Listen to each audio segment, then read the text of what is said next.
Glória a Deus. Meus irmãos, eu saúdo a todos com a paz do Senhor. Felizes e gratos com o Senhor por mais essa oportunidade. Louvar a Deus pela vida do pastor Álvaro, pastor Gerson, pastor William, pela confiança que nos foi concedida. E louvar a Deus também pela sua vida. É bonito de ver, no primeiro domingo do ano, a igreja lotada. É bonito de ver você vindo à casa do Senhor no primeiro dia da semana, no primeiro dia do ano, enquanto tem pessoas que estão entrando com o pé direito, estão pulando 7 ondas, você está no melhor lugar do mundo, na casa do Senhor, na presença do Mestre, e é aqui que o Senhor ordena a bênção e a vida para sempre. Nesta noite o Senhor tem uma palavra e uma bênção para a sua vida, em nome de Jesus. Quero te convidar, aproveitando que estamos de pé, a abrir a sua Bíblia comigo, carta que o apóstolo Paulo escreveu aos Romanos, capítulo 4, vamos ler o verso 18, 19, o 20 e o 21, para nós meditarmos naquilo que o Senhor tem para a nossa vida nessa noite. Romanos, capítulo 4, verso 18 até o 21. A minha tradução é a King James, talvez possa estar um pouco diferente da do telão. Todos encontraram, amém? Diz assim a palavra do Senhor. Abraão, crendo, esperou contra todos os prognósticos desfavoráveis, tornando-se assim pai de muitas nações. Como ficou registrado a seu respeito, assim será a sua descendência. Sem desfalecer na fé, reconheceu que o seu corpo físico perdera a vitalidade de outrora, pois já contava com cerca de 100 anos de idade, e que também o ventre de Sara não tinha o mesmo vigor do passado. Mesmo considerando tudo isso, não duvidou, nem foi incrédulo quanto ao que Deus lhe prometera, mas pela fé se fortaleceu, oferecendo glória a Deus, estando absolutamente convicto de que Ele era poderoso para realizar o que havia prometido. Amém? Somente até aí para nós meditarmos. Podem tomar o seu assento. Quando nós começamos um novo ano, quando nós entramos em um novo ano, a tendência é que nós façamos uma reflexão, façamos uma retrospectiva da nossa vida, façamos um balanço de fechamento do ano, para ver como foi o fechamento do ano anterior. E fazemos então resoluções, nos comprometemos a tomar novas ações, novas atitudes, nos comprometemos a agir de forma diferente do que agimos no ano anterior. Muita gente se compromete a emagrecer, muita gente se compromete a perder uns quilinhos que foram ganhos ali durante a ceia, durante o final do ano. Muita gente se compromete a fazer uma faculdade, a fazer um novo curso. Muita gente se compromete a buscar um novo trabalho. Muita gente se compromete a mudar algo na sua vida que talvez não esteja tão satisfeito assim. Então, final do ano e começo de ano é época de nós buscarmos viver algo novo. E quando nós falamos do povo de Deus, quando nós falamos de crentes, eu e você, nós buscamos viver não só novas atitudes, nós buscamos viver não só novas resoluções, mas nós buscamos também viver novas promessas do Senhor para a nossa vida. Nós queremos experimentar o sobrenatural de Deus em nós.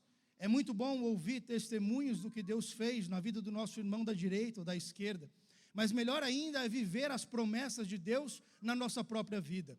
E Deus tem promessas para cada um de nós. Se você está aqui nessa noite, o Senhor Jesus te conhece. Você não está aqui por acaso.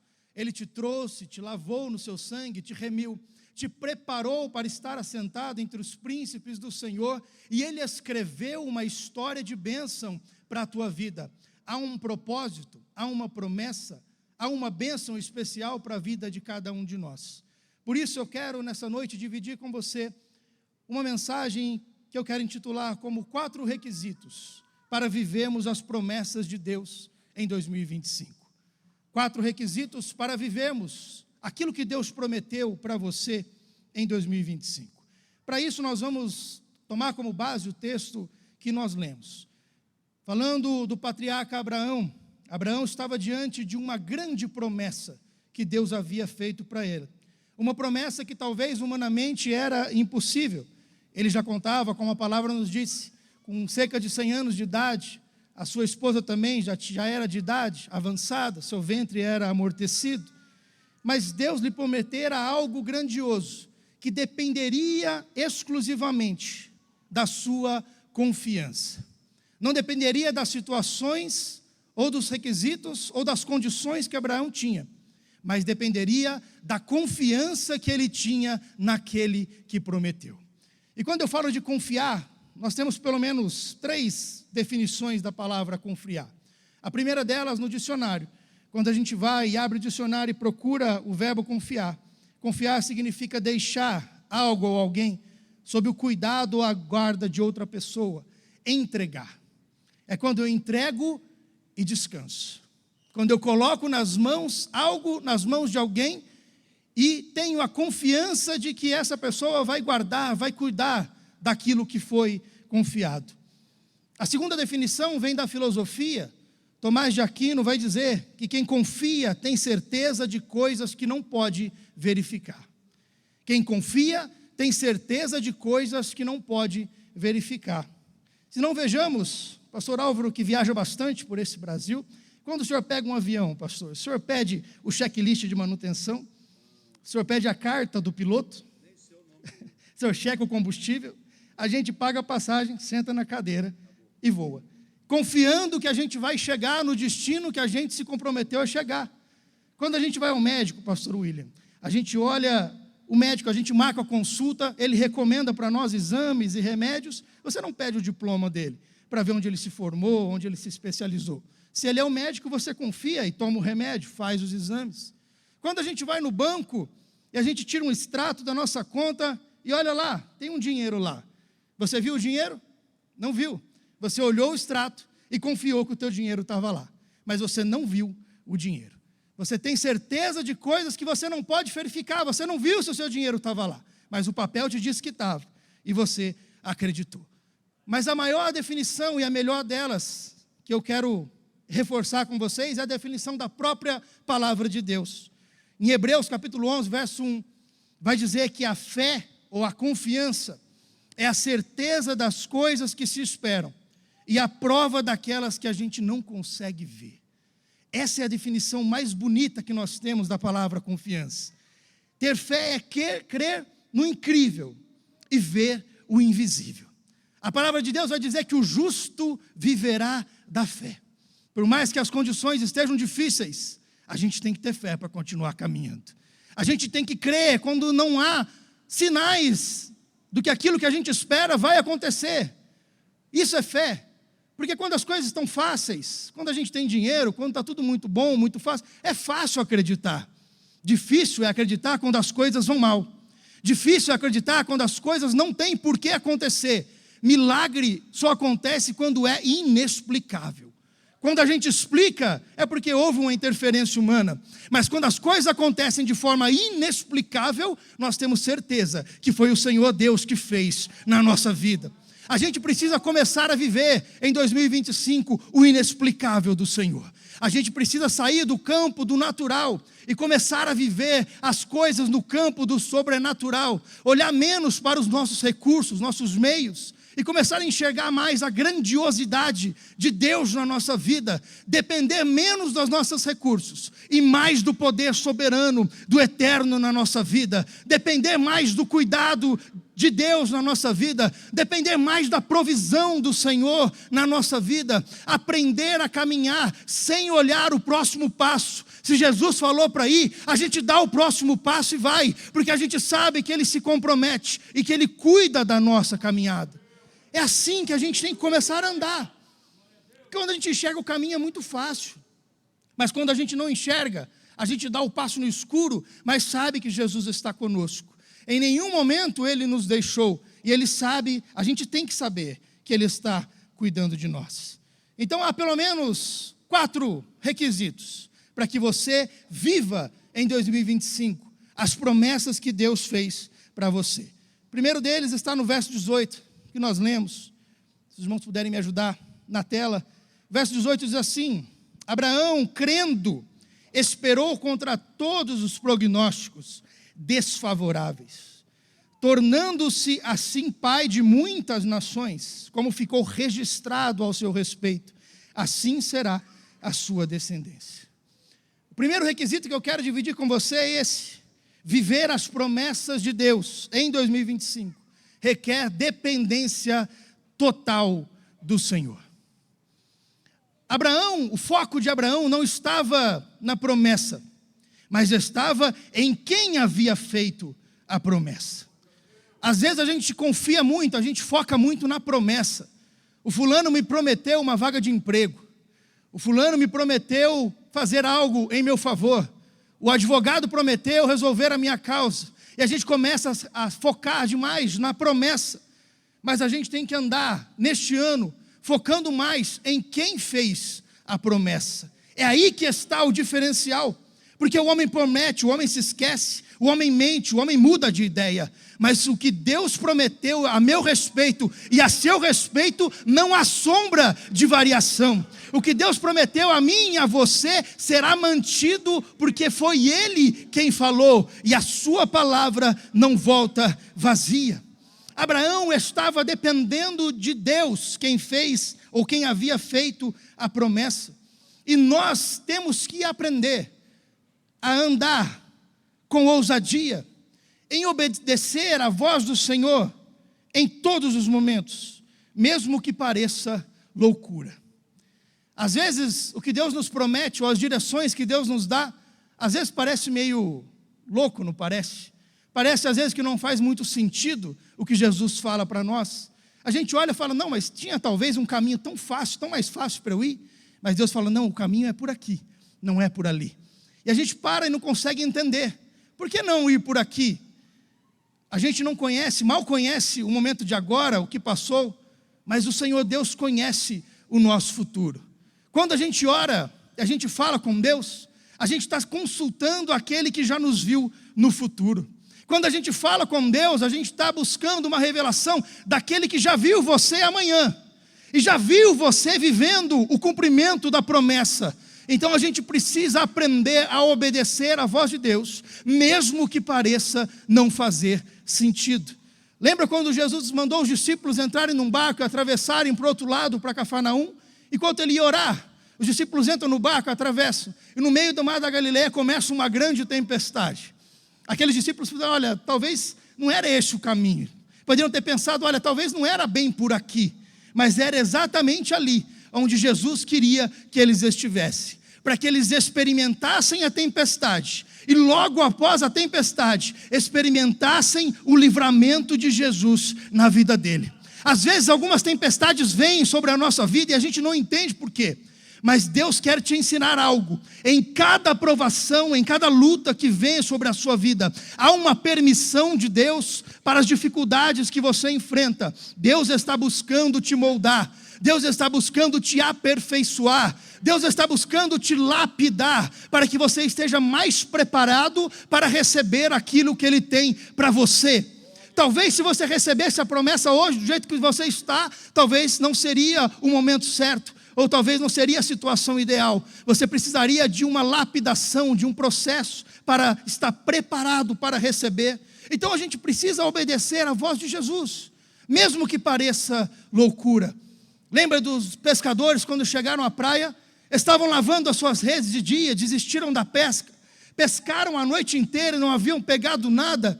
Quando Jesus olha para Pedro e diz, ei, volta para o mar alto e lança a tua rede de novo, do lado direito, e aí você vai ter uma pesca satisfatória. Ele, como pescador experiente, poderia ter dito, não, eu pesquei a noite inteira, usei a melhor rede, o melhor barco, a melhor isca, usei as melhores técnicas, usei tudo que eu tinha de recurso, não peguei nada, eu não vou voltar para lá. Mas não foi isso que ele respondeu.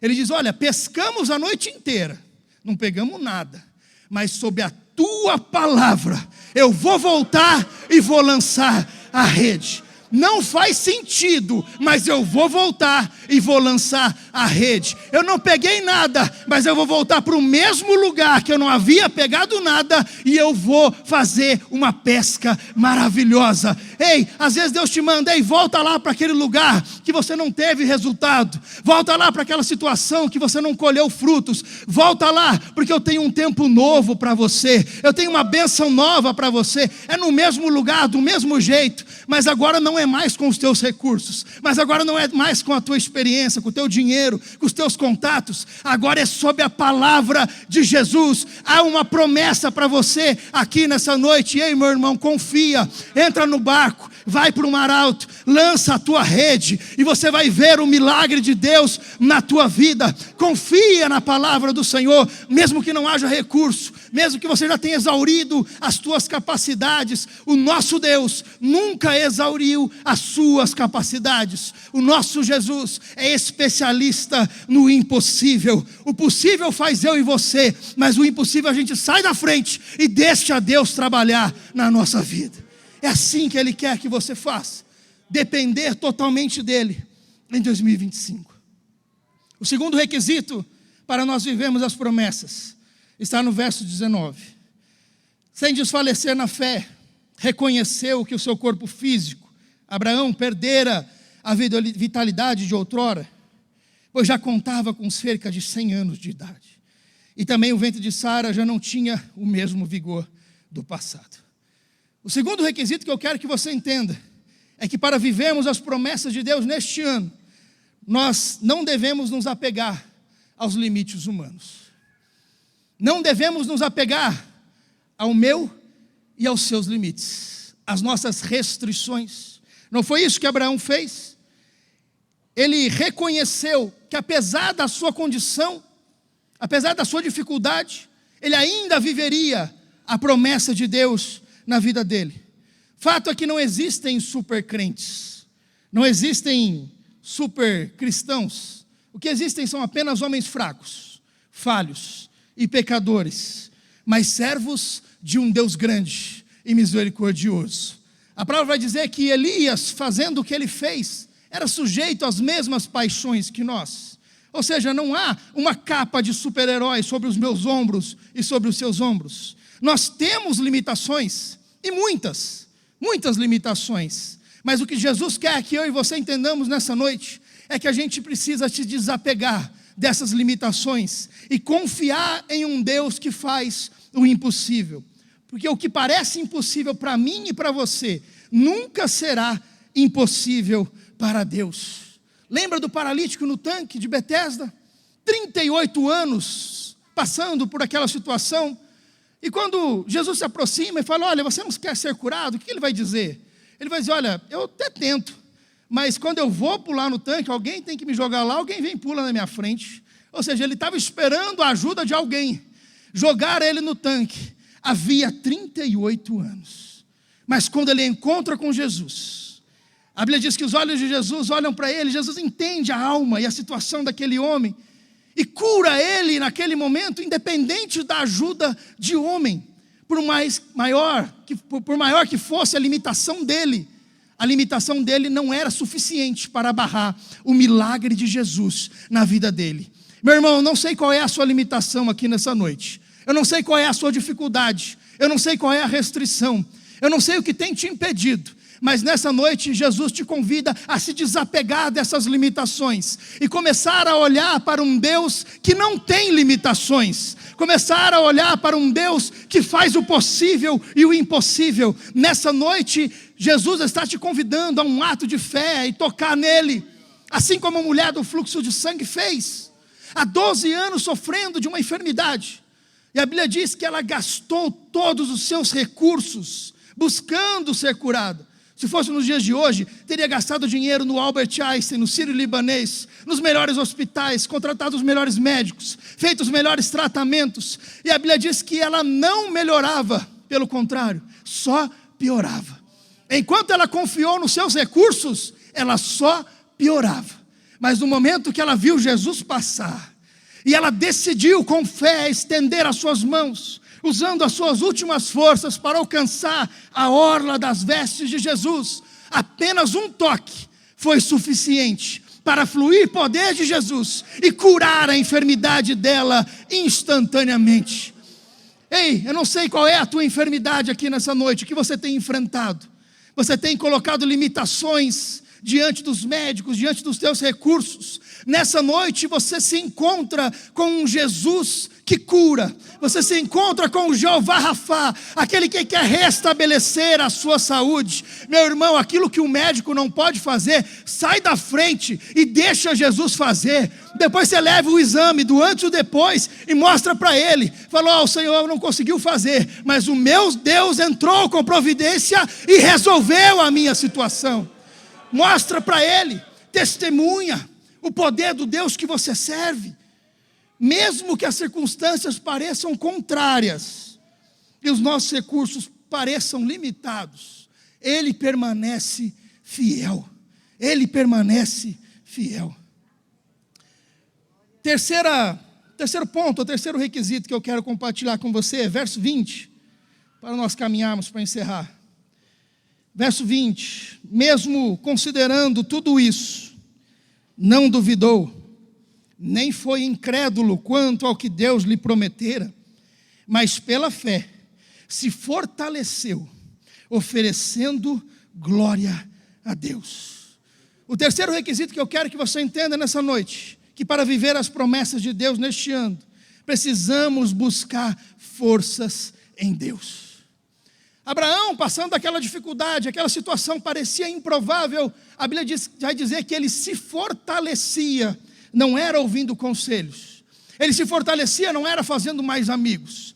Ele se fortalecia, não era ganhando mais dinheiro, não era trabalhando mais. A Bíblia diz que ele se fortalecia dando glórias a Deus. Para ele só restava uma opção: dar glória a Deus. Quanto mais ele achava a situação dele impossível, mais glórias a Deus ele dava. Enquanto ele dava glória a Deus, Deus o fortalecia no seu poder. Ei, meu irmão, quer ser fortalecido por Deus nessa noite? Para de reclamar da tua situação, para de murmurar das tuas dificuldades, para de contar na internet, no WhatsApp, no Instagram, os teus problemas, e começa a dar glórias a Deus. Quando as coisas estiverem difíceis, glória a Deus. Quando a situação parecer impossível, glória a Deus. Quando as portas estiverem fechadas, glória a Deus. Agradeça e glorifique ao Senhor, porque é assim que você vai se fortalecer e vai se manter forte até o final dessa prova na sua vida,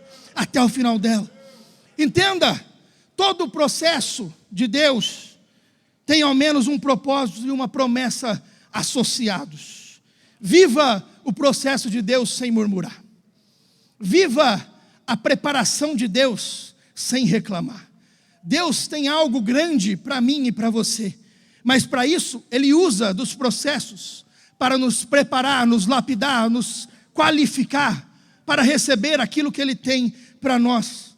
Não foi assim com José? José era o filho mais jovem dos seus irmãos, era o queridinho da mamãe, queridinho do papai, aquela rapinha do tacho, aquele que tinha a túnica colorida. Deus tinha para ele não ser o amado do seu pai somente, mas Deus tinha para ele um trono no Egito. Mas pense comigo, se Deus tirasse ele da casa do pai e colocasse ele sentado no trono com 17 anos, você acha que daria certo? Você acha que ele governaria bem? Você acha que ele estaria preparado? Deus tinha um processo para a vida de José. Deus permitiu que ele fosse vendido pelos irmãos, que ele fosse jogado na cova, que de lá ele fosse vendido para a casa de Potifar, e ali ele fosse colocado como escravo. Mas a Bíblia diz que ali ele administrou os bens da casa de Potifar. E tudo que José fazia, você vai encontrar em Gênesis 37 para frente, por 4 ou 5 vezes, a expressão: o Senhor era com José. José estava na prisão, mas Deus era com José. José estava como escravo, não era, mas estava, mas o Senhor estava. O Senhor era com José. José estava passando dificuldades, mas o Senhor era com José. Deus preparou José na administração dos bens da casa de Potifar. José foi acusado de um crime que não cometeu, levado para a prisão, e na prisão ele administrou a carceragem da prisão, ficou ali por pelo menos 2 anos, prometeram para ele que iam falar dele diante de Faraó, mas não falaram. Deus precisou despertar Faraó num sono para se lembrarem de José, e aí sim ele foi levado diante do palácio. Faraó apresentou uma situação difícil para ele, O Egito passaria por uma situação complicada, mas Deus deu a sabedoria para José, para que ele pudesse revelar qual era a estratégia de se passar pelos tempos de seca. E então Faraó olhou para ele e disse: não há alguém aqui entre nós, senão esse menino em que habita o Espírito do Senhor. Tem algo diferente nele, tem uma preparação diferente nele, tem um propósito, uma promessa diferente na vida desse jovem. Olha, aqui no Egito, debaixo de mim, você é o maior, você cuida de tudo, porque você já administrou a casa de Potifar, já administrou a prisão, agora você vai administrar a terra do Egito. Ei, meu irmão, Deus tem coisas grandes para você nesse ano, Deus tem promessas grandes para você nesse ano, mas para isso Ele está te preparando, Ele está te qualificando, Ele está te lapidando, Ele está te moldando. Passe pelo processo do Senhor com confiança, com gratidão, fazendo como Abraão fez, dando glória a Deus, e no momento certo você estará preparado para receber as promessas que Deus tem para você, e aí sim será um tempo de glória na tua vida, será um tempo de testemunho na tua vida, será um tempo de milagres na tua vida, será um tempo novo na sua vida. Aleluia, glória a Deus, glória a Deus, aleluia. Deus quer que você viva em 2025 um tempo novo. Deus tem novidade de vida. Às vezes a gente fica empurrando com a barriga, a gente fica procrastinando as coisas, a gente fica empurrando, vivendo, como dizem aquela música no mundo, né? Zeca Pagodinho, deixando a vida me levar. A gente vai vivendo empurrando as situações, e a gente vai deixando as coisas acontecerem, e a gente esquece que a gente tem um Deus no céu, que está cuidando de nós, e que tem grandes coisas para nós, mas que precisamos tomar a nossa posição, e confiar, e dependemos 100% dEle.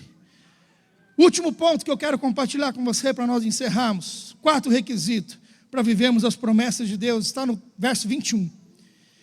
Estando absolutamente convicto de que Ele, Deus, era poderoso para realizar o que Ele havia prometido. Abraão estava, eu gosto muito dessa tradução ali, na nossa Almeida Revista Corrigida, diz certíssimo. Aqui em King James diz absolutamente convicto. Ou seja, não restava dúvidas no coração de Abraão.